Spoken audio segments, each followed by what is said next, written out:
mana Sayyidina Hasan dan juga Sayyidina Husain, mereka berdua ini sangat-sangat dicintai oleh Nabi Muhammad SAW dan menjadi penghibur bagi Nabi Muhammad SAW. Jadi Nabi kalau cari hiburan bermain dengan kedua cucunya. Nabi SAW kadang-kadang sampai menggendongnya di saat Nabi sholat. Kadang Nabi SAW di saat sholat sujud. Ketika sujud tidak bangun-bangun dalam waktu yang lama, sehingga setelah sholat membuat sahabat bertanya kepada Nabi SAW, ya Rasulullah, tidaklah seperti biasanya Anda melamakan sujud kali ini. Maka Nabi SAW mengatakan, iya, ketika aku tadi sujud, maka Hasan dan Husain naik di atas punggungku.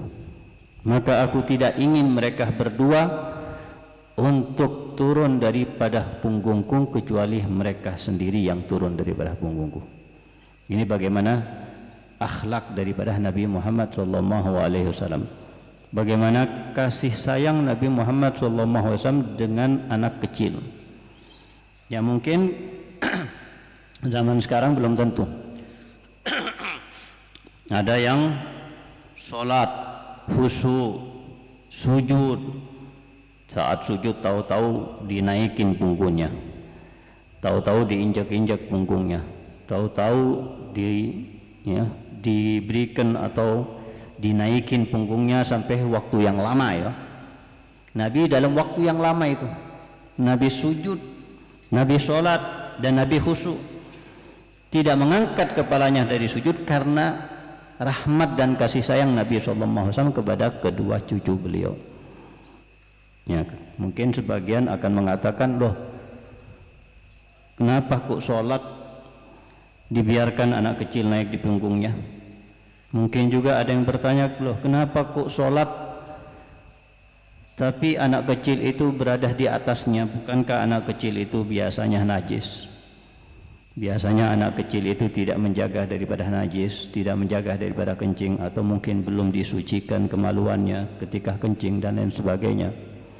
Apakah ada manusia yang lebih khusyuk daripada Nabi Muhammad SAW?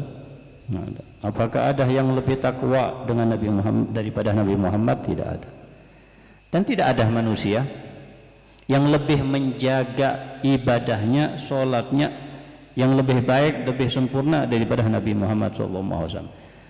Artinya bukan sesuatu yang bisa menghilangkan kekhusyukan, bukan berarti sesuatu itu bisa membatalkan sholatnya, bukan berarti sesuatu itu sesuatu yang warok, dengan tidak membiarkan, tidak mengizinkan ketika anak kecil naik di atas punggungnya di saat dia sholat, kemudian dia marah-marah seperti itu. Tidak.